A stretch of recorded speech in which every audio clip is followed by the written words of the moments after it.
con el objetivo de analizar y revisar las inversiones y los activos dentro del portafolio de nuestros clientes.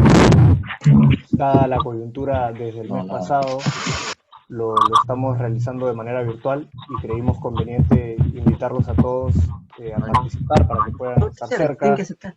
resolver dudas y hacer todas las preguntas necesarias, sobre todo en estos momentos como los que vivimos ahora, desde hace ya algunos meses en donde ha habido mucha volatilidad en los mercados y seguramente existe mucha incertidumbre. Denme un segundito que ya está, ya lo acepto. Nada, como les comentaba, para las personas que nos acompañan por primera vez, contarles que desde hace ya casi 2 años tenemos un fondo que lo que hace es replicar el mismo modelo de inversión de preservación de capital que le ofrecemos a nuestros ¿Esto lo puedo clientes abrir? del Family Office, y es precisamente ese fondo del cual vamos a hablar en este comité, ¿no? Contarles también para el conocimiento de todos que las dos empresas que tenemos de asesoría y de gestión en materia de inversiones, tanto GAMNIC, el Multifamily Office, e Independiente, la sociedad administradora de fondos, ahora forman parte de un grupo independiente, y como les comentaba, este grupo maneja este fondo de preservación de capital, al cual nos vamos a referir ahora durante la presentación, ¿no?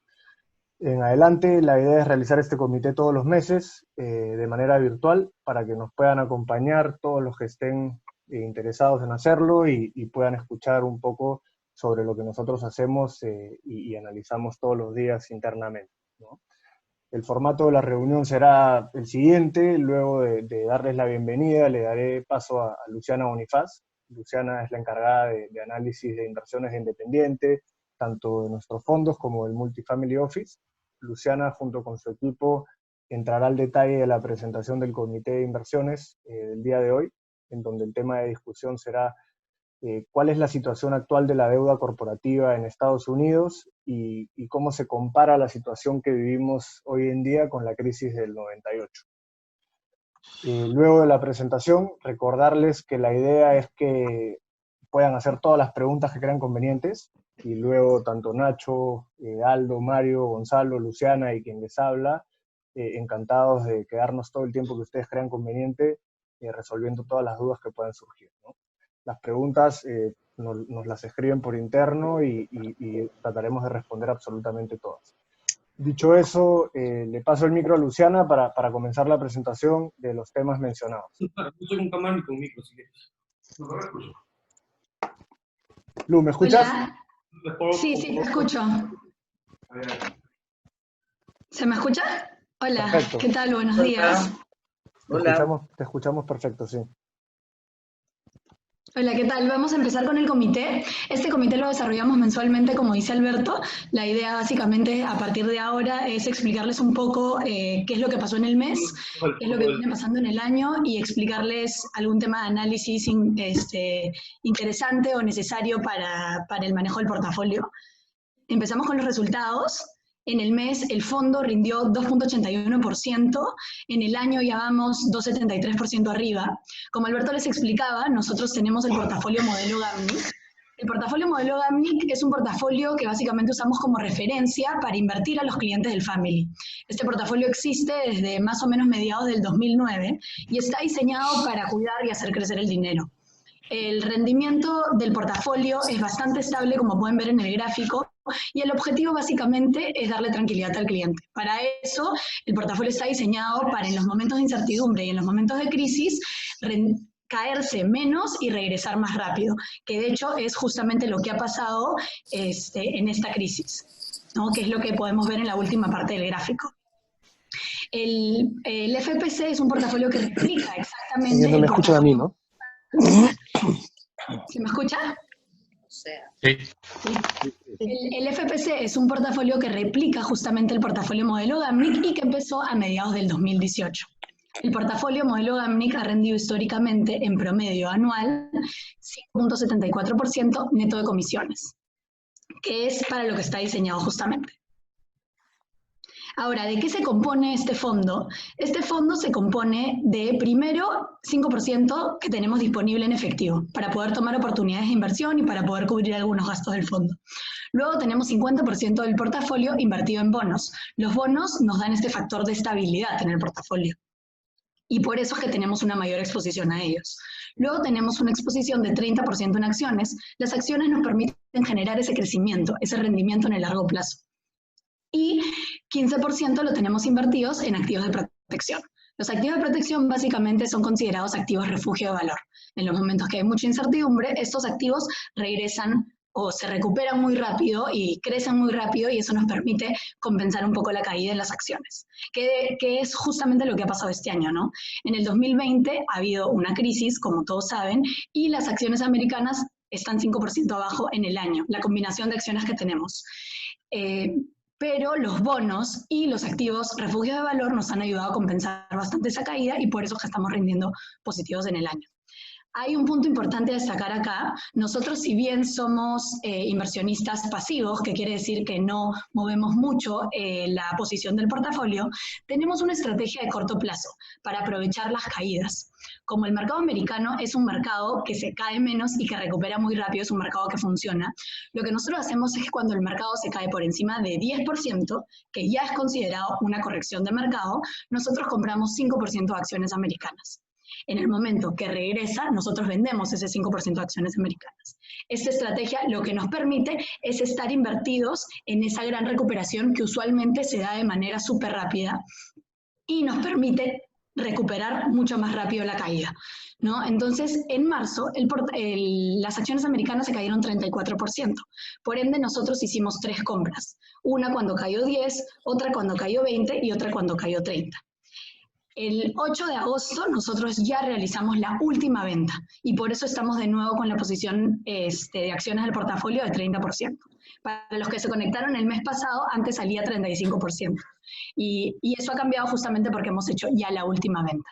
Y eso justamente es lo que nos ha permitido regresar tan rápido. Ahora vamos a empezar con qué es lo que pasó en el mes, y para eso les presento a Fiorella. Fiorella Lombardi trabaja con nosotros y también me ayuda en todos los temas de análisis de inversiones. Hola, ¿qué tal? ¿Se me escucha? Sí, perfecto, Fiorella. Bueno, dentro de las 3 noticias más importantes de julio, en primer lugar, se registraron resultados mejores de lo esperado en Estados Unidos, por eso vemos el buen rendimiento de las principales acciones, y dentro de ellas destacan el rally liderado por las empresas tecnológicas como Amazon, Facebook y Google, que rindieron bastante bien este mes, y no solo eso, sino que tuvieron mejores ingresos y ventas que el año pasado. Y por último, vemos que todavía persiste el panorama de incertidumbre global, por eso es que activos refugio como el oro y los bonos de gobierno a largo plazo de Estados Unidos y el TIP también han rendido súper bien este mes.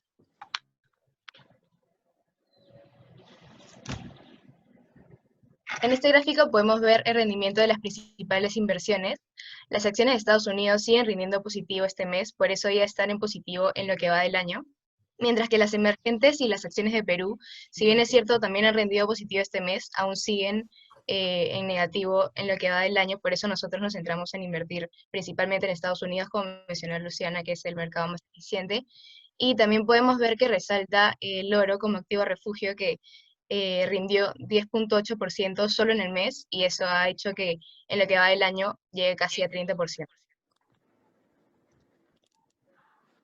Vamos a entrar a los temas de discusión. Nosotros le llamamos temas de discusión a los análisis que hacemos durante el mes.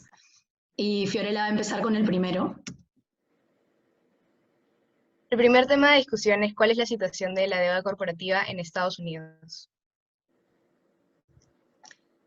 El comité pasado, nosotros hablamos de la situación económica de Estados Unidos. Fiorella les explicó que el consumo se estaba recuperando súper rápido.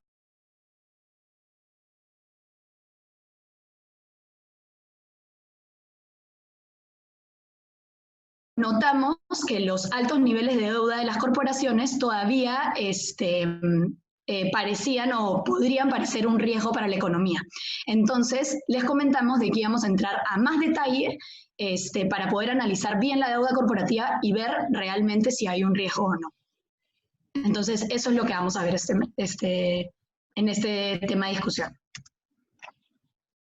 Ya, lo que vemos en este gráfico es que la deuda corporativa como porcentaje de PBI ha llegado a máximos históricos, incluso más que en la crisis financiera del 2008, y no solo es porque el PBI ha disminuido, sino efectivamente la deuda corporativa ha aumentado este primer trimestre.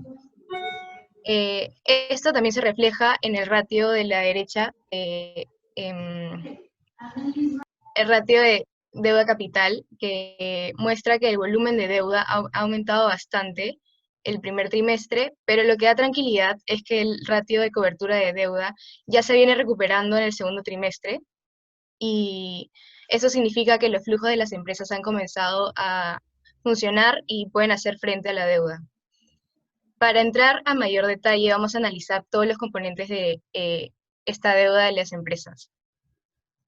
La deuda de las empresas se compone principalmente por la parte no corporativa, que son las empresas pequeñas, y la parte corporativa, que son las empresas medianas y grandes.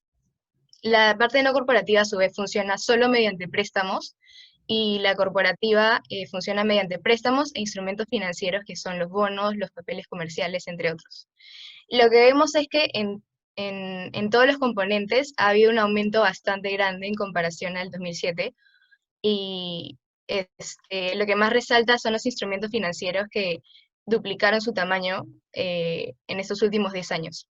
Y en el gráfico de la derecha podemos ver justamente cómo ha ido este crecimiento de cada componente con respecto al PBI. Y, por ejemplo, los préstamos corporativos, que el año pasado estaban a niveles regulares, este primer trimestre se han disparado a 17%, y los instrumentos financieros y los préstamos no corporativos se han disparado también este primer trimestre y no han parado de crecer en los últimos años, lo cual indica un panorama negativo, y es por eso que vamos a entrar al detalle de cada uno para poder analizar bien por dónde viene el riesgo. En primer lugar, para ver cuál ha sido el impacto en los instrumentos financieros, esto lo analizamos por la categoría de bonos. Como vemos, en el 2008, esto estaba compuesto por Investment Grade y High Yield. Investment Grade son los bonos emitidos a empresas que tienen una buena calidad crediticia, o sea que son seguras y tienen buenos, son bastante sólidas. Y High Yield son empresas que son bastante riesgosas y no tienen buena calidad crediticia. Entonces, en el 2008, esto estaba compuesto 50%, 50% aproximadamente, y a 2019, Investment Grade pasó a tener un 66%, lo que indica que estábamos en un escenario donde el mercado estaba mucho más sólido y con bastantes empresas que tenían buena calidad crediticia. Y lo que vemos es que para este primer trimestre del 2020, esta parte de Investment Grade ha bajado solo 1%, que son los downgrades que han habido. En el segundo gráfico podemos ver más a detalle cómo ha ido bajando del 2019 al 2020 la ola de downgrades. Las empresas que estaban de AAA y AA pasaron a ser solo A, y las empresas que tenían triple B pasaron a doble B e incluso un nivel menor que es triple C, que es bastante más riesgoso. En el tercer gráfico podemos ver que los downgrades se han disparado en este primer trimestre, mucho más que el nivel promedio o histórico, y los upgrades también han bajado el ritmo de crecimiento y han disminuido a solo 41 este primer trimestre. Los sectores más afectados fueron entretenimiento, consumo masivo, las empresas petroleras y los retails y restaurantes, justamente afectados por la cuarentena y toda la crisis de la pandemia. Entonces, ¿cuál es el riesgo que percibe el mercado? Lo que vemos es que en High Yield aún se sigue percibiendo bastante riesgo.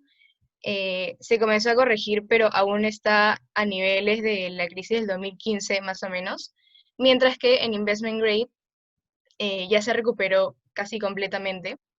Y por la parte de Default Rate se espera en High Yield que llegue a 12.5% para el primer trimestre del próximo año, mientras que Investment Grade se ha mantenido siempre en mínimo y la tasa de riesgo es bastante baja.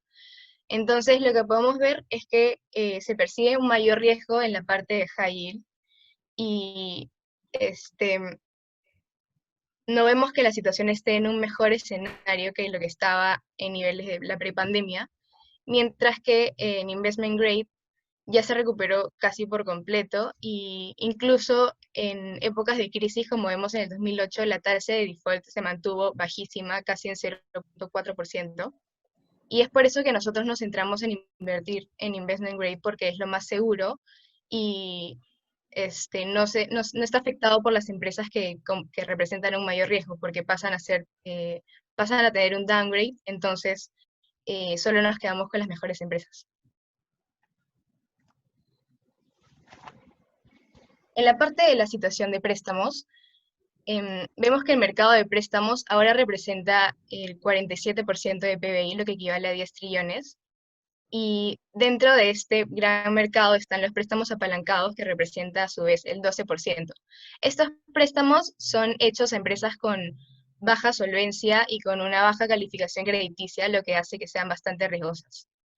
Y a partir de este mercado bastante riesgoso, se han creado productos que se llaman CLOs, que a su vez están agrupados por nivel de rating y por tasas de interés. Una de las características es que su riesgo de impago es bastante alto, tienen una poca probabilidad de recuperación y hay muy poca regulación por parte de entidades financieras. Sí, Lo que los vamos a analizar, CLOs, Fiore, solo para aclarar, los CLOs son productos que agrupan préstamos apalancados. Entonces, al agruparlos, si los agrupan de cierta manera, pueden conseguir que el rating sea desde AAA hasta CCC.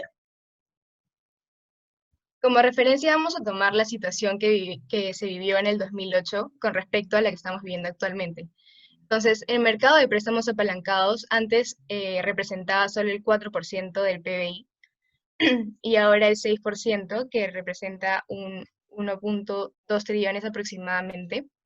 Los CLOs ahora tienen un volumen de 693 billones, mientras en 2008 era casi la mitad, 327 billones. Y los CLOs con respecto a los préstamos apalancados, antes representaban un 55% y ahora es 58%. Este crecimiento se ha dado a lo largo de los últimos 10 años porque las tasas de interés han llegado a niveles bajísimos, lo que ha hecho que sea más atractivo a las empresas para querer invertir y para querer tomar préstamos, y también porque ha habido menos regulaciones por parte de los bancos, entonces también ha hecho que sea más llamativo para los inversionistas invertir en este tipo de préstamos. Y lo que podemos ver es que no solo los CLOs han aumentado no solo han aumentado en tamaño, sino que el 80% de estos tienen una calificación de B- o menor, lo que indica que hay mucho más riesgo en este tipo de préstamos o productos. ¿Cómo se compara esta situación con la del 2008?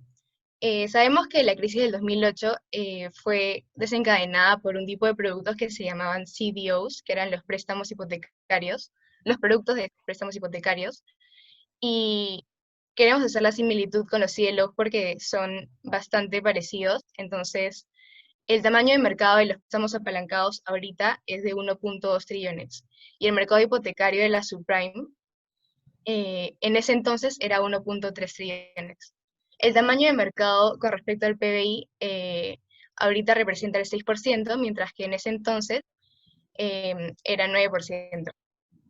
Los CLOs, como mencioné, son 693 billones ahorita del mercado de préstamos apalancados, y los CDOs representaban el 643 billones en el mercado hipotecario de subprime. Y los CLOs con respecto a los préstamos apalancados representan el 58% y los CDOs con respecto al mercado hipotecario representan el 49%. Entonces lo que vemos es que son bastante similares en cuanto a volumen y estos CDOs desencadenaron una gran crisis financiera en el 2008, justamente porque eran productos que podían afectar a una gran parte de la economía porque tenían un pedacito de este producto en cada, este, en cada empresa, y lo mismo podría pasar con los CLOs, justamente si el default rate llega a 6% en el primer trimestre del próximo año, que es lo que se espera, y el riesgo está en que el aumento de la capacidad de impago generalizada, o sea, de varias empresas al mismo tiempo, podría generar o desencadenar como un efecto dominó que impacte a una gran parte de la economía como lo hicieron los CBOs en su momento. Sí, acá lo importante es ver que en la crisis del 2008 no es exactamente que los CEOs fueron los causantes de la crisis, sino en realidad fue lo que desencadenó la crisis, pero la crisis venía por un problema de confianza en las instituciones financieras. Las instituciones financieras en ese momento estaban muy poco reguladas y se les permitía hacer muchas operaciones altamente riesgosas. Entonces se permitió llegar a este nivel de riesgo.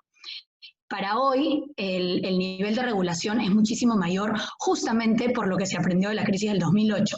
Entonces, lo importante para nosotros es poder seguir indagando en entender este mercado, que es un mercado tan complejo que son el mercado de los CLOs, y realmente ver si hoy en día puede haber un efecto dominó como se originó en el momento de la crisis del 2008. Ahora, ese mercado en tamaño, el mercado de préstamos en general, es un tamaño mucho más chico que lo que era el mercado hipotecario en la crisis del 2008, ¿no? Entonces, igual la idea para el próximo comité es entrar justamente al detalle de analizar realmente el mercado de CLOs, que es un mercado bastante complejo, para ver si efectivamente existe esta posibilidad de efecto dominó. ¿Quiénes están invertidos ahí, no? Si están invertidas las AFP, si están invertidos los fondos de las aseguradoras, que son los fondos más grandes de la economía y que pueden impactar a gran parte de la población, ¿no? Entonces, básicamente, esa es la idea. Y además, creo que un punto importante a resaltar es que justamente por eso nuestro fondo solo invierte en la deuda de mejor calidad de Estados Unidos, que son los bonos de investment grade, que es lo que había estado hablando Fiore hace un rato. Nosotros nunca nos vamos a exponer a ningún tipo de préstamos, por más de que sea la economía americana, que es la mejor del mundo, nunca nos vamos a exponer al mercado de préstamos y tampoco al mercado de high yield, porque sabemos que es un mercado mucho más riesgoso y que puede demorar más en regresar. Bueno, entonces, ¿qué podemos esperar este 2020? Como vimos, todos los componentes de la deuda de las empresas han tenido un crecimiento acelerado durante el primer trimestre. Por el lado de los instrumentos financieros, no vemos riesgo en investment grade, pero sí se percibe riesgo en high yield, que está impulsado por la ola de downgrades y el alto grado de default. Para identificar el impacto real del reciente crecimiento en el mercado de préstamos, tenemos que entender bien cómo funciona el mercado de los CLOs y de qué manera implicaría un riesgo en la economía de Estados Unidos. Entonces, la pregunta para el siguiente comité es si los CLOs podrían generar un efecto dominó que afecte en gran magnitud la economía de Estados Unidos. Buenas, Sofiore, muchas gracias. Ahora vamos a entrar a hablar un poco de la situación en el Perú. De hecho, lo que hemos decidido hacer con este análisis es comparar un poco esta situación con la situación de la crisis del 98. ¿Por qué hemos decidido hacer esto? Porque cuando nos hemos dado cuenta, analizando crisis pasadas, nos dimos cuenta que la crisis del 98, si bien no tuvo las mismas causas que la crisis actual, lo que sí tiene es una similitud en las consecuencias. Entonces, primero, para ponernos un poco en contexto, hicimos una comparación entre lo que pasó previo a la crisis del 98, o la situación en la que estaba la economía previo a la crisis del 98 y previo a la crisis actual del 2020, ¿no? Entonces, el PBI en 1997 estaba creciendo a tasas de 14% y en el 2019 estábamos creciendo a tasas más de 5%, previo a la crisis actual, ¿no? El nivel de deuda pública era en ese entonces 37% del PBI, actualmente es 27% del PBI. Las reservas eran 17% del PBI, hoy son el doble, 30% del PBI. El nivel de dolarización de la economía era el doble, hoy es 30%. El nivel de deuda externa del país era 40%, hoy es solo 8%. Y el nivel de deuda externa de corto plazo era 28%. De ese 40%, hoy es solo 5%. El nivel de informalidad es algo que no ha cambiado y es un factor súper importante porque es un factor determinante para que hoy seamos más vulnerables a la crisis actual. Y el nivel de pobreza, si bien se ha reducido a la mitad, igual sigue siendo una cifra bastante alta, que es 20% de la economía. Entonces, explicando a grandes rasgos, luego vamos a entrar igual a detalle. Básicamente, en el 98 lo que pasó fueron tres cosas. Primero, empezamos con un fenómeno del Niño que definitivamente generó un ajuste en la economía. Lo segundo fue que hubo una crisis en Rusia, de hecho en todo Asia, y eso generó un ajuste de liquidez en nuestra economía. Nuestra economía en ese entonces, además de ser muy dolarizada, muchos bancos se financiaban de bancos extranjeros en el corto plazo. Entonces lo que pasó fue cuando empezó la crisis rusa, la crisis asiática, los flujos de capitales salieron del país y los bancos ya no tenían cómo financiarse en el corto plazo en moneda extranjera. Pero como tenían mucha deuda de corto plazo en moneda extranjera, tuvieron que optar por endeudarse en moneda local en corto plazo y tener que cambiar plata a dólares para poder cubrir sus deudas. De esa manera el tipo de cambio voló, subió 30% en 2 años, de hecho creo inclusive hubieron días en los que subía 15%, y las tasas de interés, sobre todo de corto plazo, subieron bastante. Eso generó un alto riesgo de impago y obligó a todos los bancos a hacer provisiones, y eso llevó a que 15 instituciones financieras de las 68 que existían en ese momento quiebren. Ahora, ¿qué es lo que ha pasado más o menos actualmente?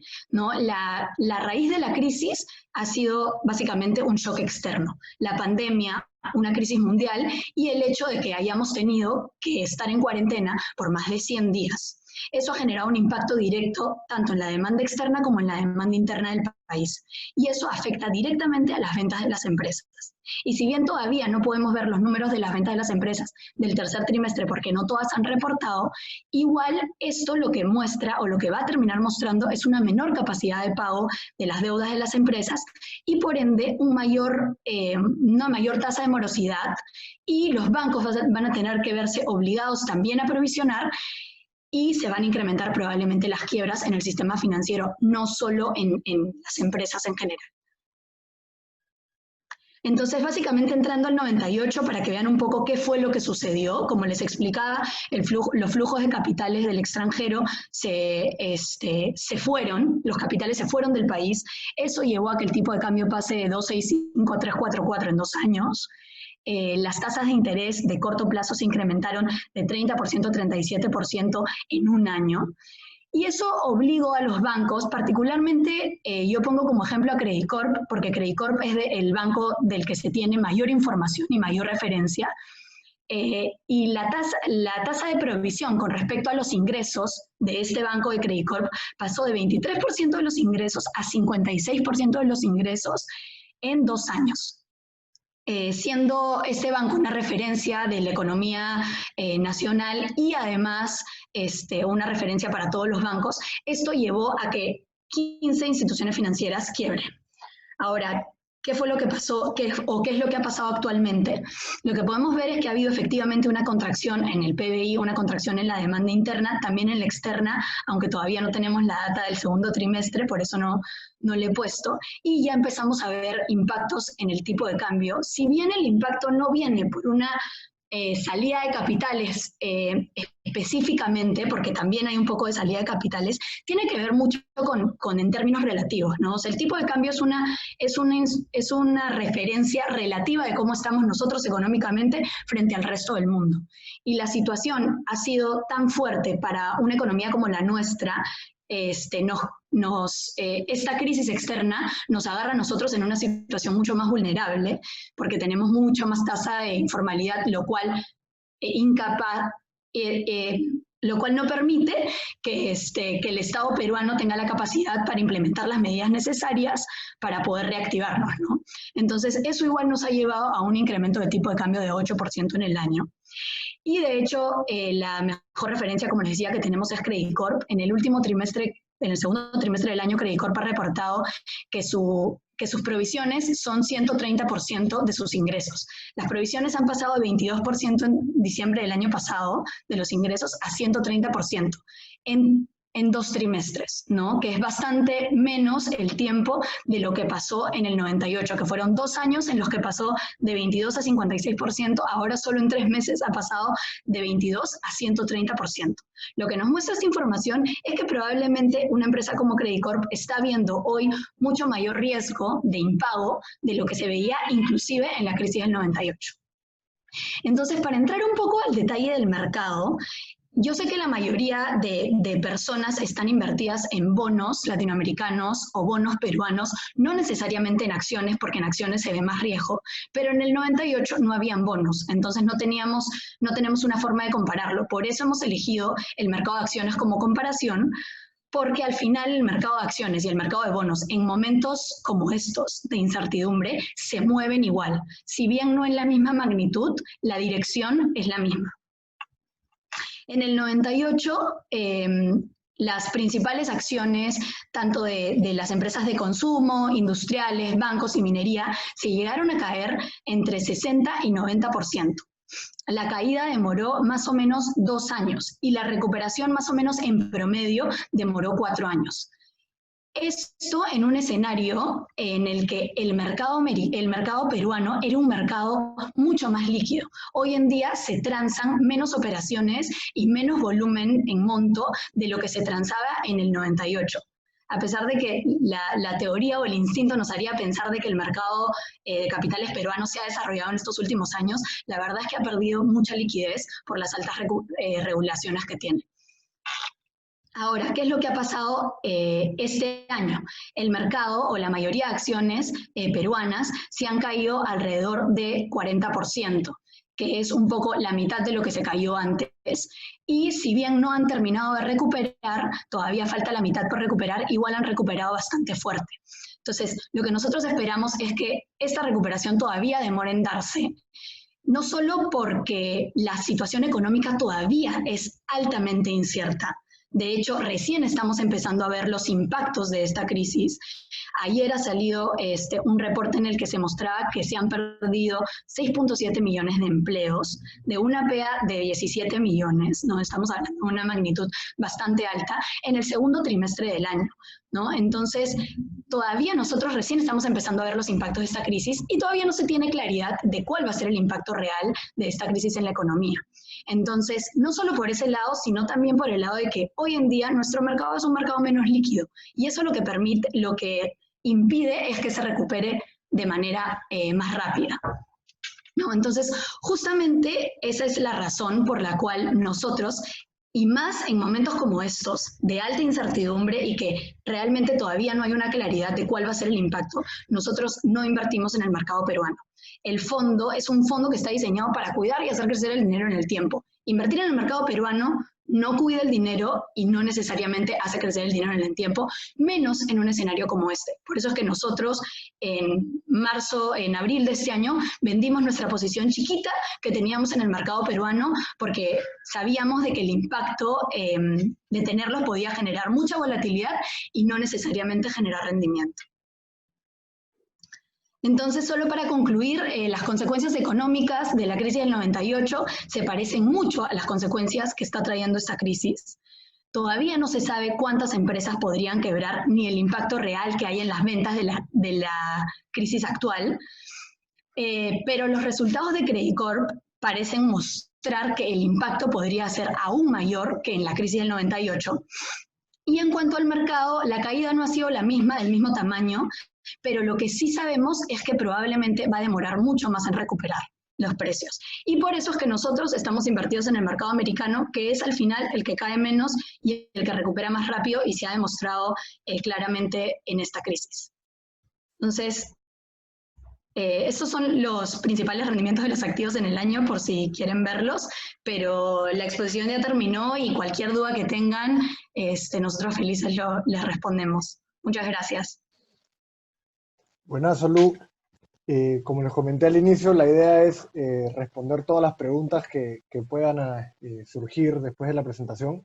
De hecho, acá hay una, Lu, y la voy a hacer para que podamos responderla entre todos. Nos preguntan cuáles son los sectores de investment grade en los que el portafolio tiene mayor exposición y cuál es su perspectiva con respecto al tipo de cambio. Ya, te respondo en la segunda. Nuestra perspectiva con el tipo de cambio, en realidad, el tipo de cambio es algo que es muy difícil de predecir. Entonces, si yo, sinceramente, hoy digo va a subir, va a caer, es muy difícil de predecir en el corto plazo. Lo que sí creo es que hay muchas más fuerzas hacia un tipo de cambio más alto que las fuerzas que hay hacia un tipo de cambio más bajo. Hay muchas más fuerzas por el lado tanto de la economía peruana, de estar en una situación peor que las economías extranjeras, como por el lado del dólar, al final es considerado un activo refugio. Entonces, independientemente de lo que esté pasando en la economía americana o en la economía mundial, los inversionistas tienden a refugiarse en el dólar. Entonces, hay tanto fuerzas por el lado de que el dólar se aprecie, como por el lado de que el sol se deprecie, como para que la tendencia de largo plazo probablemente o de mediano plazo para el sol sea seguir depreciándose. De hecho, ya lo hemos visto en los últimos meses, se nota un poco más. El BCR trata de controlar un poco este movimiento, pero al final yo creo que la tendencia es al alza, ¿no? Por todas las fuerzas. Igual es muy difícil de predecir, ¿no? Entonces, si yo te digo un número exacto, estaría probablemente mintiéndome a mí misma, pero la tendencia es esa, ¿no? Y con respecto a qué sectores principalmente, en realidad son los sectores más grandes. De hecho, tenemos una gran exposición a bonos del gobierno, tenemos una menor exposición a bonos corporativos, de hecho es solo 10%. O sea, de ese 50% de bucket de bonos que tenemos, solo es 10% lo que tenemos en bonos corporativos, y de ese 10% son los de las mejores empresas, porque nosotros cuando invertimos en bonos, invertimos a través igual de ETFs, tal cual como lo hacemos con las acciones. Entonces, en estos ETFs se consideran a los bonos de mejor riesgo crediticio, de mejor calidad de Estados Unidos, y este bucket va cambiando mientras estas empresas van creciendo o van mejorando su rating crediticio. Entonces, siempre vamos a estar expuestos a los de mejor calidad. En este momento, probablemente los sectores de mejor calidad, igual que pasa en el mercado de acciones, son las empresas de tecnología, las empresas de healthcare, ¿no? Que son las que más se han favorecido en este momento de crisis, pero probablemente si es que se vuelven más riesgosas las de tecnología, van a bajar y van a subir las financieras y así sucesivamente. Entonces nosotros siempre, al invertir en ETFs, vamos a estar expuestos en los sectores de mejor riesgo crediticio. Y sin duda, para complementar un poquito lo que dice Luciana, en el tema del tipo de cambio, sin duda lo vemos para arriba, ¿no? Mira, es bien difícil especular sobre estas cosas porque el tipo de cambio, o sea, la fuerza más grande que hay sobre el tipo de cambio no depende de los peruanos, ¿no? Depende de cómo camina el mundo, digamos, asumiendo que el Perú camina como tiene que caminar, digamos, ¿no? Pero en este caso, independientemente de eso, hay una situación bien delicada de la economía real peruana, ¿no? Una vez iniciada la apertura, digamos, del país, o sea, hay esta sensación de que todo el mundo abre su kiosco nuevamente y que business as usual, ¿no? Y no es así, ¿no? Como dice Luciana, hay 7.6 millones de desempleados en el trimestre de una PEA de 17. Entonces, la demanda no va a regresar, ¿no? Por el lado de consumo, por el lado privado, ¿no? Que es donde estaba la demanda interna, digamos, de manera importante, ¿no? O sea, este país funciona casi el 80-90% por demanda interna, o sea, es consumo, es inversión privado y público. Entonces el consumo no va a regresar porque tienes a la gente sin trabajo, ¿no? Independientemente de los sectores que además todavía siguen cerrados, ¿cierto? Y a otros que a la gente le agarró miedo, la propensión al consumo es menor. Entonces tienes el otro lado de la demanda, que es la inversión, y claramente, ¿no? El tema de inversión privada, que principalmente viene por el tema de minería, hoy día no está presente, ¿no? O sea, no hay nadie que quiera hacer una inversión ahí sabiendo cuál es la ideología atrás del gobierno y sabiendo que se viene, sabe Dios qué medidas en el Congreso y demás, y no sin dejar de mencionar un cambio de gobierno el próximo año, ¿no? Entonces, por el lado de la demanda, bien floja, ¿no? Tú ves en Estados Unidos, por ejemplo, que los gringos abren su país y al toque empiezan a tener resultados históricos espectaculares de consumo, ¿no? Y de inversión, de recuperación de empleos, ¿no? Perdieron 20 millones de empleos y recuperaron en el primer mes que abrieron, en vez de perder 2,5 millones más, que era lo que esperaban, recuperaron 7 y en el siguiente mes recuperaron 4, ¿no? Entonces, y los números de consumo, de compras de autos, retail y todo por las nubes, ¿no? Eso significa que es economía que funciona, con mucha plata en la mano, todo el mundo empezó a caminar otra vez, ¿no? Acá no es eso, entonces una de las salidas, y no lo ves por la burocracia, no lo ves por la corrupción, pero también por ideología, y a eso voy con el tema de tipo de cambio, ¿no? Muchos países, muchos gobiernos que tienen esta ideología media comunista, media marxista, cuando empiezan a ver que sus economías se atracan, una salida rápida y fácil es el tipo de cambio, ¿no? Hoy día escuchas en España, hablan de eso, ¿no? ¿Por qué? Porque somos un país minero, el cobre está 40% arriba, ¿no?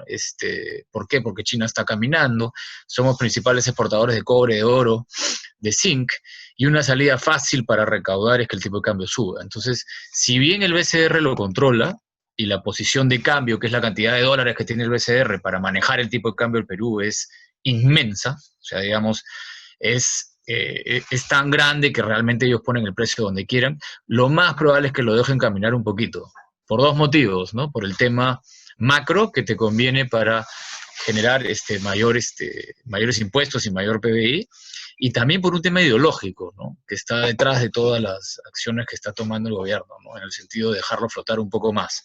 Es por eso que tienes una suba de 10%, que si bien es menor que la de Brasil y otros países de la región, digamos, es bien importante y bien atípica para lo que pasa generalmente en el Perú. Entonces, si me preguntas a mí, el principal motivo por el cual se mueve el tipo de cambio no depende del Perú, pero si nos vamos al Perú, y por eso no especulamos, pero si nos vamos al Perú, probablemente la presión vaya a ser para arriba. Entonces, si queremos jugar a especular un poquito, el tipo de cambio va para arriba. Es lo que pensaríamos que va a pasar. Este portafolio no especula en eso, está todo en dólares. E inclusive tiene protecciones en índices de dólares, por si es que el mundo se complica y todos corren hacia esa moneda, ¿no? Y en el caso del investment grade, lo que dice Luciana, ¿no? Acá hay la mayor cantidad de clientes de las bancas privadas en general, lo que tienen es una posición muy grande de bonos latinoamericanos, ¿no? De buena calidad, de buenas empresas latinoamericanas, ¿no? Lo que tenemos nosotros es diferente, lo que tenemos nosotros son bonos investment grade. Por eso, para responder a la pregunta de cuánto tenemos de investment grade, en realidad, si queremos hacer una explicación fácil, práctica de cuánto tenemos en investment grade, el 70% del portafolio está en investment grade. Significa, para efectos prácticos, ¿no?, que en una crisis como la que acabamos de vivir, ese 70% del portafolio no se cayó, se mantuvo, ¿no? Los bonos latinoamericanos se cayeron entre 10, 15, 20% y después se recuperaron. Esa volatilidad para nosotros no existe porque los bonos que tenemos, que son del mejor grado de inversión, no son latinoamericanos, son el mejor grado de inversión americano. Y ahí es donde todos corren, ahí es donde todos se refugian cuando hay una crisis muy grande. Ese es digamos, una de las cosas importantes que distinguen a este portafolio de un portafolio de bonos latinoamericanos, ¿no?, que tiene un 70% que prácticamente no se mueve en una crisis como esta, que es lo que nos permitió solo caernos 6% en abril y recuperarnos al mes siguiente. Entonces, como bien lo explicaba Luciana, lo que tienes en este portafolio es que cuando todos están 10, 15, 20 o 30 abajo, estás muy... y cuando todos todavía no han terminado de recuperarse, tú ya te recuperaste. Entonces, para efectos de lo que definimos como riesgo, estás metido en esa volatilidad, en ese riesgo, ese miedo lo tienes mucho menor, relativamente hablando, con el resto, y se recupera mucho más rápido. Entonces, ese trauma es cortito y es menor. Eso permite que el cliente se sienta cómodo de comprar, permite que pueda además regresar mucho más rápido a la hora de comprar hacia abajo, ¿no? Pero básicamente eso es, ¿no? Han tenido que pasar 10 años y probablemente, como dice Luciana, la crisis ni siquiera ha empezado para nuestros países, ¿no?, para ver que efectivamente hay una diferencia bien grande entre investment grade y high yield, ¿no?, que son los bonos latinoamericanos, ¿no? Lo que pasa acá es que estos bonos latinoamericanos que en el 98 no existían, ¿no?, y que hoy día están por todos lados y hay un mercado grandote, han rendido súper bien y no se han caído, ¿no? La pregunta es, qué va a pasar con esos bonos latinoamericanos en una crisis como la que estamos viviendo, ¿no? Que a nuestro juicio recién empieza. Para muchos ya pasó, y para muchos se comparan con Estados Unidos, que ya pasó, y con España, y no pasó nada, ¿no? Pero la realidad es que nuestros países latinoamericanos pues funcionan diferente, ¿no? No se los tengo que explicar, lo estamos viviendo. Acá se perdieron 7.6 millones de empleos y se recuperaron 140.000, ¿no? En Estados Unidos se perdieron 20 millones de empleos y ya se recuperaron 10 millones de empleos, ¿no? El consumo en Estados Unidos está por las nubes y acá prácticamente en cero, ¿no? Vayas a la industria que vayas, si te vas a los autos y se vendían 100 autos en Mercedes al mes, ahora se venden 8, y si te vas al Pardo Chicken, que te vas al otro extremo del retail de bajo precio y masivo, antes se vendía 100, ahora se vende 20, ¿no? Entonces, cuando vemos una noticia de que el 90% de la producción está abierta otra vez, sí, claro, la pregunta es, ¿cuánto de ese 90 se va a consumir, ¿no? Y bien poco. Entonces, comparado al 98, probablemente el Perú y Latinoamérica, y sobre todo el Perú, ¿no? Que es lo que tenemos de cerca, entendemos más, probablemente va a sufrir una de las crisis más grandes de toda su historia, ¿no? Una depresión sin precedentes que va a durar muchísimos años, ¿no? Para poder recuperarse, no sin además saber que si es que hay un cambio de gobierno hacia la izquierda, que parecería que la cancha está abierta para eso, ese camino ya, los que estamos más viejos sabemos que es todavía bien largo y que todavía nos puede poner en una peor situación, ¿no? Probablemente el next step ahí sería pues Argentina en unos años, ¿no? Entonces, por eso, digamos, para estos dineros que la gente cuida y que no quiere perder, lo que siempre hacemos es estar en el menor riesgo del mundo, ¿no? Que es en Estados Unidos, en investment grade, ¿no? Para que eso nunca tenga volatilidad, y la diferencia para poder hacer ese retorno del 6% lo tenemos en acciones americanas, en las mejores, que son las que menos se caen, las que más rápido se recuperan. Al final, estas acciones se han recuperado el portafolio en un mes, y las acciones gringas, pues no pasaron semanas para regresar a su sitio, ¿no? Y eso lo único que te dice es que todos los inversionistas lo que están viendo en Estados Unidos es una recuperación inminente, ¿no? Súper fuerte, ¿no? Y se están adelantando a esa historia. ¿Qué hemos hecho? Así como compramos hacia abajo, ya vendimos todo lo que compramos para estar igual o más conservadores que siempre, esperando la siguiente volatilidad. ¿Por qué? Porque probablemente va a haber, ¿no? Hay muchas dudas en el camino, se ha metido mucha plata en la economía, ahora ese dinero tiene que salir, ¿no? Hay cambio de gobierno, todavía, ayer el presidente de la Reserva Federal Americana sale y dice que todavía esto está por verse, ¿no? Que hay mucha incertidumbre, que están listos para meter más dinero a la economía, que le preocupan los bancos, que tiene que haber un esfuerzo fiscal, y eso significa que el Congreso americano tiene que estar de acuerdo, y todo esto en el medio de una candidatura, de una guerra política en realidad en Estados Unidos sin precedentes, ¿no? Entre la izquierda y la derecha, ¿no? Con los medios jugando un partido también bien importante. Entonces va a haber mucha noticia, mucha variable jugándose, que va a generar mucha volatilidad. Estamos otra vez en el lado más conservador de lo que hemos estado en toda nuestra historia, que ya vamos 10 años, listos para cualquier volatilidad, para poder comprar si se cae, para poder vender si es que sube, ¿no? Ahí estamos. Buenísimo. Nos preguntan de manera interna si es que el análisis que hicimos con respecto a Perú es netamente informativo o el fondo invierte en esto, y bueno, ya lo respondiste, Nacho, pero es importante aclararlo. Nuestro fondo invierte 100% en Estados Unidos. Por filosofía creemos que es el lugar en donde el dinero tiene que estar invertido si es que queremos cuidarlo y preservarlo. Y sí, o sea, la razón por la cual pusimos el análisis de Perú es netamente informativo. El fondo no invierte en nada en Perú. Sí, absolutamente, ¿no? Y hoy día lo vemos, además, Alberto, ¿no? Hoy día vemos, Credit Corp, digamos, es una referencia, ¿no? Para una inversión líquida, seria en el Perú, ¿no? Porque cotiza en Nueva York, todos los analistas del mundo la miran de una u otra manera, tiene liquidez, etcétera, etcétera, ¿no? Y es fácil entender ahí un poquito lo que puede pasar con las inversiones en nuestros países, ¿no?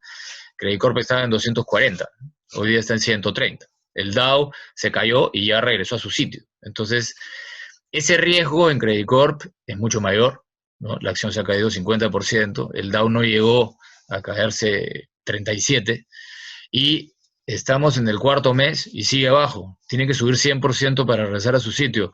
El Dow ya regresó a su sitio. Entonces, al final, en materia de lo que definimos nosotros por riesgo, se puede ver ahí muy claramente, ¿no? Nos caímos mucho menos y nos recuperamos mucho más rápido. Entonces la sensación de un cliente es esa, ¿no? Me caí mucho menos, pucha, qué maravilla, cómprame. Y, este miedo, esta incertidumbre ya pasó, porque ya estoy arriba otra vez. Y de ahí la pregunta es, oye, si ya está todo arriba en Estados Unidos otra vez, ¿ahora qué van a hacer? Mejor vendo. No, lo que hacemos es justamente el fondo vende y se pone conservador otra vez, ¿no?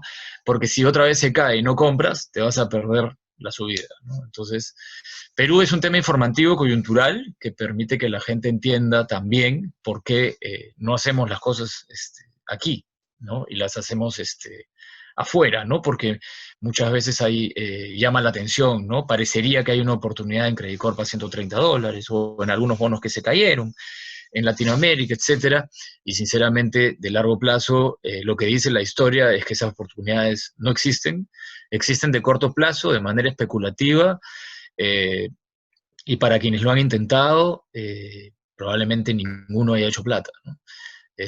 Porque no pasa mucho tiempo para que salgan otras noticias que te golpeen y te asustes y vendas, o te subas a otra cosa que piensas que ahora sí funciona y te pase lo mismo, ¿no?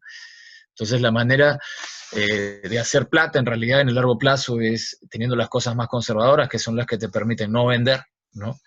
Las que te permiten comprar cuando se caen las cosas, y que son las que te permiten seguir, ¿no? El problema a la larga, y lo que hemos visto nosotros en nuestro fondo, es que nuestro fondo a la larga además rinde más, porque nadie se salió, porque nadie se asustó, porque nadie vendió. Entonces al final esta tortuguita que va por su camino, que es el más asfaltado y el que más funciona en el mundo, le termina ganando a todos, porque todos los demás terminan saliendo de la carrera, ¿no? El que gana, el que se ganó, y conozco amigos que han ganado buena plata ahora en la subida, ¿no? Y que ya la empezaron a perder, ¿no? Y probablemente si siguen especulando la van a terminar de perder toda. Eso es lo que generalmente pasa, ¿no? Entonces se terminan saliendo de la carrera y este fondo los termina pasando, ¿no? Y termina rindiendo 6 al año, entonces a la larga termina siendo más rentable también, ¿no? Entonces, básicamente es eso, ¿no? Es una tesis, nosotros, más que, digamos, de los libros y de la experiencia, podemos concluir que la manera más rentable y la manera más segura de hacer inversiones es en el mercado más seguro del mundo, que es Estados Unidos, que además es el más rentable porque al final va para arriba. Todos los demás se quedan haciendo volantines paralelos, ¿no? La volatilidad en los mercados emergentes es horizontal, ¿no? Sube y baja y se queda en el mismo sitio durante años porque sus mercados no funcionan bien. ¿Por qué no funcionan bien? Porque hay temas políticos, hay temas de manejo, de liderazgo, institucionales, que no permiten que estos países a la larga caminen. Entonces, si tú realmente quieres cuidar tu plata, no puedes estar invertido en estos mercados que son tan particulares, ¿no? Probablemente lo que vamos a ver ahora en la deuda latinoamericana y sobre todo en la peruana es eso, ¿no? Ya lo dijo Julio Velarde, ¿no? Lo que se viene es una crisis sin precedentes en el Perú, la quiebra de familias y de empresas masiva en el Perú, dicho por él, y pareciera que la gente no termina de capturar esa información, y ves a los bancos provisionando lo que no han provisionado en toda su historia, ¿no? Porque probablemente están viendo lo mismo, ¿no? Porque, digamos, toda esa deuda que tienen en la mano los clientes latinoamericanos, tiene un negocio al frente, ¿no? Y si no hay negocio, lo más probable es que no haya deuda. Entonces, como nunca han visto la caída de la deuda, probablemente esta va a ser la primera vez, ¿no? Entonces hay que tener mucho cuidado, seguir sólidos en nuestra tesis, estar afuera y cuidar el dinero, que además a la larga va a permitir que rindan más también, ¿no? Acá hay una pregunta que nos hace Ricardo y la hago para quien se anime del equipo a responderla, si es que nos va a ayudar la subida del oro y los metales. Yo creo que Aldo nos puede ayudar con la respuesta. No sé si Aldo está por ahí. A ver, el oro ha tenido definitivamente una super subida de precio, que viene ya por encima de los 2000. Especulación alrededor de como el oro, la plata, que también ha subido mucho, y otros metales nos pueden o no ayudar como país. Un argumento que mucha gente utiliza para esto es, días, está corriendo la noticia, ¿no?, de que Warren Buffett, que es un inversionista súper conservador, ha comprado una posición grande en Barrick Gold, ¿no? Entonces la gente dice, bueno, si suben estos metales, nos debería ir mejor, ¿no? Las empresas peruanas nos deberían ir, aumentar. La minería es un motor de consumo, quizás no directo, pero indirectamente es lo que levanta al país en estos momentos, ¿no? La verdad es que eso es una interrogante grande, porque si bien los precios de los metales han subido, mucha de esa subida de precio ha sido por una reacción a lo mal que le está yendo al resto de inversiones. O sea, ahorita no hay rendimiento en el mercado y hay mucho riesgo, y la gente va a refugiarse en cosas que históricamente han funcionado. El oro siendo una de esas cosas, la plata siguiendo siempre de cerca.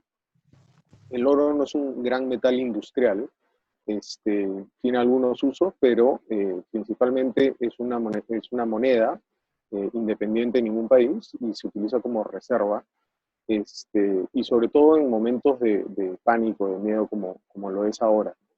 Entonces, al no haber rendimiento en los bonos, porque las tasas a niveles bajos históricos, y al haber tanta volatilidad en las acciones, la gente se refugia mucho en el oro. Ahora, con eso quiero decir de que la subida del oro puede ser, y no necesariamente va a ser, pero puede ser temporal, ¿ya? Ahora, de ahí viene la lógica de, bueno, si el oro sube, a las empresas de oro les debería ir a Buffett, está comprando Buffett. Y la verdad es que las empresas relacionadas al oro no han subido en la misma magnitud ni con la palanca que deberían a comparación del precio del oro.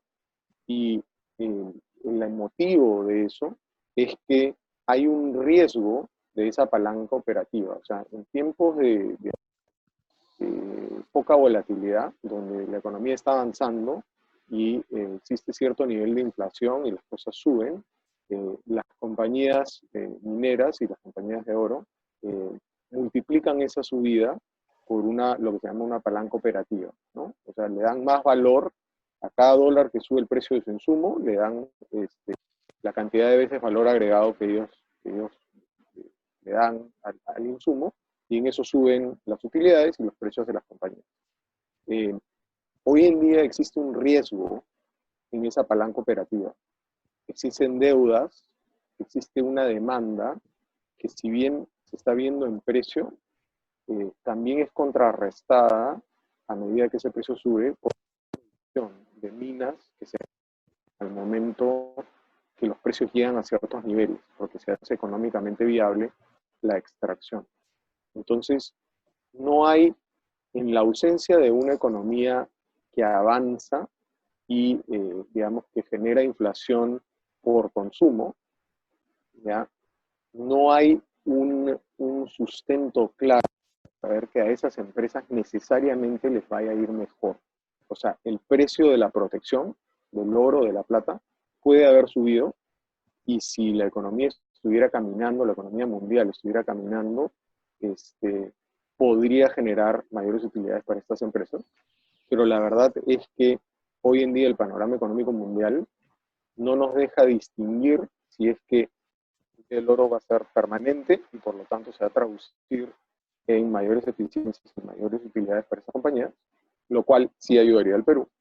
O es simplemente un efecto de control de riesgo y de lo que se llama hedge, ¿no? Donde la gente se va a este activo que ellos piensan que por el gasto público que puede estar habiendo por el lado de los gobiernos, puede haber una devaluación de monedas y por lo tanto debería mantener su valor en el tiempo frente a esas monedas. Eso es lo que todavía no queda claro. Y definitivamente, ay, perdón, las empresas en nuestras economías tienen mucho más trabas, mucho más importantes que solamente el precio del oro. Tienen temas sociales, tienen temas políticos, que muchas veces no permite que esa palanca operativa se materialice en utilidades, que es lo que al final le da el precio y le da ese motor de movimiento. Dale. Y creo que también un punto importante a mencionar es que el hecho de que los precios de los metales suban no es el único factor que hace que la economía arranque. En realidad la economía arranca porque empieza la inversión minera. Entonces, si esta subida en precios no viene acompañada de inversión minera, probablemente la economía no necesariamente va a arrancar, ¿no? Entonces, si además viene acompañada de alto riesgo en la economía, de no inversión minera, de muchos conflictos sociales, probablemente ni siquiera juega a favor, sino que juega en contra, ¿no? Y un reflejo claro de eso es que vemos que en el año el oro subió 30%, pero si se dan cuenta en el gráfico que está en la pantalla, Buenaventura ha caído 20%, ¿no? Entonces Buenaventura es una minera de oro, ¿no? Pero es una minera de oro peruana. Tiene un montón de conflictos sociales detrás, probablemente tiene un montón de problemas de deuda, no se dan los proyectos que se tienen que dar. Entonces, al final, esto es un reflejo clarísimo de que no necesariamente una subida de precios de metales termina reflejándose en una mejor situación económica para el Perú. Porque si no viene acompañado de inversión minera correcta, si no viene acompañado de un apoyo para realizarse las inversiones mineras, un apoyo social, no va a funcionar, ¿no? Entonces, creo que esa es una manera muy bien tangible de verlo, ¿no? O sea, al final no necesariamente una subida en precio de metales va a ser bueno para la economía peruana, tiene que venir acompañado de muchas otras cosas. Buenazo. Hago una de las preguntas, y tenemos unas cuantas preguntas más. Nos pregunta Luis, buenos días, ¿cómo es la influencia de las AFPs en la bolsa peruana? No sé si Nacho tú quieres responder esa, y comento una pregunta más para responderla después, sobre los rendimientos a futuro, con rendimientos de bonos investment grade tan bajos y acciones quizás sobrevaloradas, ¿cómo posicionarse? Y si podríamos comentar sobre las perspectivas que vemos en las acciones americanas y bonos de gobierno americano para el año 2021. Nacho, estás en mute, no te escuchamos. Ahora sí. Sí, mira, para terminar de complementar lo del oro, ¿no? El oro es una timba al final. Y hoy día hasta Warren Buffett ha comprado una posición en oro, pues ya ha llamado la atención del mundo entero, ¿no? Se ha comprado además una minera de oro, ni siquiera es que ha comprado el metal. Al final, después de la crisis del 2008, que se hablaba mucho de la cantidad de dinero que estaba emitiendo Estados Unidos sin respaldo, entre comillas, generó un rally en el oro como refugio, ¿no? Eso duró un rato y después se cayó. Si tratas de ver una línea de correlación con el oro y las economías y las crisis, en realidad el oro sube un rato cuando cosas están complicadas y no pasa mucho tiempo para que se caiga, ¿no? Y tiene millones de variables alrededor que hacen que suba o que baje, para lo cual es muy difícil saber, digamos, si es algo que pueda tener una tendencia de largo plazo. Nosotros estamos invertidos a largo plazo. Tener el oro de especulativo, de corto, es algo que realmente en donde es muy complicado ganar. Lo que tenemos es una posición chica, que sabemos, digamos, que cuando las cosas están muy complicadas te protegen la caída. Cuando todo se cayó horrible, el oro subió y eso hizo que nos caiga, entre otras cosas, que este portafolio se caiga menos. Si a eso le metes la variable, porque pucha, para muchos es una tentación, ¿cierto? Si le metes la variable de una empresa y la palanca operativa de la empresa, ¿no? Y dices, el cobre sube, el oro sube, compro Buenaventura porque además ha caído tanto, estás exponiendo el mismo riesgo. Lo estás multiplicando, no solamente por la palanca operativa de la empresa, sino por todos los temas que ha comentado Luciana y Aldo en la conversación, lo cual hace la apuesta mucho más especulativa. Para quienes han invertido en Perú en mineras, no conozco a nadie que haya hecho plata, por ahí uno que otro, de manera consistente en el tiempo, muy complicado, por eso no lo hacemos. Para contestar la pregunta de la AFP, menos ahora, ¿no? Como decía Luciana, con la situación política, económica, está clarísimo que Cateriano mencionó la palabra mineras, entre otras cosas, y fuera de su personalidad tan especial, y está claro pues que nadie tiene ningún interés en que la minería camine, ¿no? Eso está clarísimo. Entonces, con mayor razón en el Perú hoy día invertir en mineras es una timba más complicada aún que antes, ¿no? Para contestar la pregunta de la AFP, Hoy las AFPs no tienen ninguna injerencia en los precios de las acciones locales. Ellos no las miran, no les interesa, y eso tiene que ver con el tamaño de las AFPs. Cuando las AFPs tenían un tamaño menor y iban a jugar a la bolsa, a comprar acciones peruanas y venderlas, esa participación de esas acciones peruanas en el portafolio era una participación importante, porque de lo que flotaban en el mercado ellos podían agarrar una porción y hacer una diferencia en rentabilidad y ganarle a la AFP del costado. Hoy día, como decía Luciana, nuestra bolsa de valores de Lima en 20 años no ha hecho más que retroceder en materia de liquidez, de profundidad. Básicamente lo que hay son las mismas acciones flotando, que casi todas están en manos de las AFPs. La diferencia es que ahora las AFPs tienen 100.000 millones de soles más. Entonces, es totalmente insignificante para efectos de rentabilidad que puedan hacer con respecto una a la otra. Si es que uno la compra y rinde con respecto a la otra que no la compró, es insignificante. Sobre todo porque además esas comisiones de intermediación no las paga el fondo de la AFP, sino la paga la administradora. Entonces, si tú quieres hacer una posición en Volcan o quieres hacer una posición en alguna empresa local, a diferencia del otro, la diferencia, digamos, como porcentaje de tu fondo es tan chica, para que puedas hacer una diferencia en rentabilidad tendría que ser 100 o 200%, sabe Dios. En algún momento se especuló eso con Volcan, y además eso tiene un costo para la administradora muy alto. Entonces, básicamente lo que hacen es, salen de ese mercado y no lo tocan, ¿no? Hace un tiempo Volcan empezó a caminar, estaba en 20 centavos, después se fue a 60, después se fue a unos 60, inclusive los gerentes de inversiones de las AFP salieron y empezaron a hablar que estaba barata, y se armó un poquito, digamos, el tema alrededor de la acción. Parecería que una AFP la compró, otra tenía más que la otra. ¿Por qué? Porque estaban especulando que una acción que valía 20 o 30 o 40 centavos podía valer 2 o 3 soles. Entonces, de repente en ese tren sí había una posibilidad en el fondo más chico de hacer una diferencia y empezaron a jugar un poco, pero no pasó mucho tiempo y se salieron de esa jugada. Me cuesta pensar que hoy día lo vayan a hacer de nuevo, sobre todo si Volcan ayer pide un préstamo de 300 millones de dólares para pasar el corto plazo. La compañía pierde plata sólidamente, ¿no? Tiene arriba un grupo raro, increíblemente extraño al grupo local, pero y con todo lo que está pasando en el país y demás, me cuesta pensar que eso sea una buena alternativa de inversión, ¿no? Con respecto a los rendimientos de los bonos, sí, sin duda. En el caso de los rendimientos de bono de investment grade en Estados Unidos, y ese es un poquito de la problemática que hay al frente, ¿no? Tú tienes un bono investment grade en Estados Unidos que no se cae. La pregunta es cuánto sube. Pues rinde poquísimo, ¿no? Rinde 3%, 2%, 4%, ¿no? Entonces te volteas y ves el bono latinoamericano, y el bono latinoamericano rinde 5, rinde 6%. Rinde más. Entonces la tentación de ir al 5 o al 6% es enorme, ¿no? Y ves estos nombres buenos en Latinoamérica y dices, bueno, esta empresa no va a caer, ¿no? Esto es un banco en tal sitio, esto es una empresa de tal en tal sitio. Entonces, por eso la gente se mueve un poco a los bonos latinoamericanos, ¿no? Esas tasas de 6, 7% en bonos gringos de investment grade de hace 15 años ya no están, ¿no? Entonces todo el mundo se ha movido a esta nueva alternativa. ¿Cómo hacemos nosotros? Pero claro, ¿cuál es el principal problema? Tú dices, bueno, vámonos a los bonos latinoamericanos y analicemos empresa por empresa y hagámosle un seguimiento, ¿no? A ver, ¿no? Y que el cliente tenga su 5 o 6% y no tenga que comprar acciones.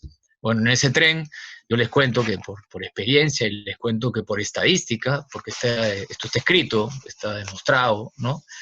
La gran mayoría, lo que le pasa a la gran mayoría de gente es que se terminan llenando de un montón de bonos, ¿no? Y al final viene una crisis y le explotan 2 o 3, ¿no? Entonces tienen esa renta de 6, de 7%, que es una ilusión, hasta que viene la volatilidad que los golpea, están 10 o 15% abajo y eso les duele, ¿no? Y terminan vendiendo el bono que más se cayó, ¿no? Entonces la rentabilidad al final no fue de 6 o 7, fue de 1 o 0, y en muchos casos fue negativa, y la experiencia fue desastrosa, ¿no? Fue angustiante, ya no lo quieren volver a hacer. Entonces ese es un negocio que dura poco. Para los latinos arrancó en los 90, fines de los 90, y probablemente ahora el riesgo de eso es que esa novela se acabe, ¿no? Ya Ya algunos peruanos la han sentido con algunos bonos que compraron, ¿no? Que se han caído 40, 50%, ¿no? Y ya otros ven como una oportunidad, ¿no? El otro día yo leía que había un fondo por ahí que había comprado Volcan, bonos de Volcan y bonos de AGE y bonos de no sé qué, y habían subido 30 o 40%, ¿no? La pregunta es cuántos se habían caído antes, ¿no? ¿En qué momento los compraste? Si los compras y se te caen 40%, probablemente te vas a querer morir, vas a querer salir, vas a querer vender. Entonces, esa dinámica está atrás de todos esos bonos. Entonces, ¿qué hacemos nosotros? Si los mejores bonos del mundo que no se caen rinden 2 o 3%, ¿cómo hacemos para llegar al 6%? Le metemos 30% al portafolio de acciones gringas. Las acciones gringas rinden parejo, toda la vida. Han rendido positivo en el tiempo, por lo menos un 8 o 9% en promedio anual, ¿no? Que te permite esos 2 o 3 puntos adicionales para todo el portafolio. Terminas rendiendo 6, pero de manera consistente en el tiempo, ¿no? Y eso es lo que ha hecho 200 años, ¿no? Entonces, estar invertido para nosotros sería mucho más fácil vender el bono latinoamericano. Vender rentabilidad es muy fácil. Si yo te digo que esto rinde 7 en un bono latinoamericano siempre, probablemente con un buen discurso y un PowerPoint vas a estar bien animado de participar. Pero es más difícil decir, oye, te compro el bono investment grade por el 70% del portafolio que rinde 3, ¿no? Y la diferencia en acciones gringas, ¿no? Que ojalá rindan 8 todos los años, ¿no? Y es más difícil de vender. Pero es lo más responsable, ¿no? Nosotros hemos hecho un servicio, hemos hecho un producto que lo que hace es tratar de recabar todas las cosas que los clientes quisieron resolver después del 2008 en materia de simplicidad, de productos raros, de volatilidad, etcétera, etcétera, etcétera, ¿no? Y en ese sentido somos bien populistas y decidimos darle al cliente lo que nos está pidiendo, pero hay una línea de responsabilidad, ¿no? Que a veces los políticos se olvidan, ¿no? Como nuestros gobernantes, ¿no? Y siguen siendo populistas, ¿no? Y en ese sentido terminan saliendo corriendo de un país o terminan asesinados o asesinándonos, ¿no? Porque eso es lo que pasa con esas fórmulas, ¿no? Entonces hay una línea de responsabilidad en donde decimos, bueno, no podemos hacer eso porque eso tarde o temprano va a golpear al cliente y eso tarde o temprano va a golpear al negocio. Entonces tenemos que ser responsables. Por eso tenemos los bonos investment grade y la mezcla de acciones. Puede ser no la mezcla que más, más popular, digamos, pero es la que funciona y la que ha funcionado durante años, ¿no? Sobre todo en una coyuntura de tasas de interés baja. Si mañana Estados Unidos camina y en los próximos años la tasa de interés se va de 0 a 6, y 6 ha sido el promedio de toda su historia, y los bonos investment grade pagan 7 o 8, ahí vamos a estar. Y probablemente no vamos a tener ninguna acción en el portafolio. Y probablemente la crítica en ese momento va a ser, qué tontos, cómo no tienen acciones en el portafolio que vienen subiendo un montón. Pero ahí va a estar otra vez la línea de responsabilidad, de decir, ahí tienes tu 6%, ¿no? No compres acciones porque probablemente lo que tienes a la vuelta es otra crisis. Pero ese es un poquito el motivo por los cuales estamos en estos bonos aburridos, como dicen algunos. Buenísimo. Creo que con eso ya hemos respondido todas las preguntas.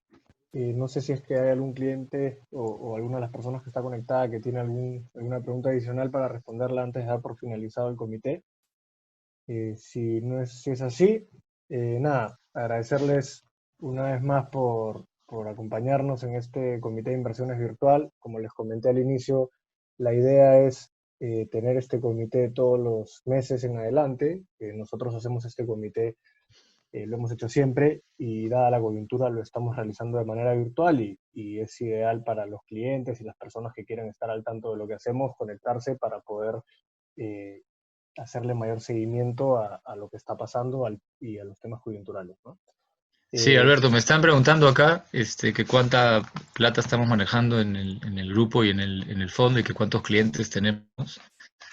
El grupo está con 210 millones de dólares bajo administración y el fondo ya tiene 10 millones de dólares y tenemos 25 clientes en el Family Office y en el fondo, si no me equivoco, hay 90, ¿cierto? 90 clientes.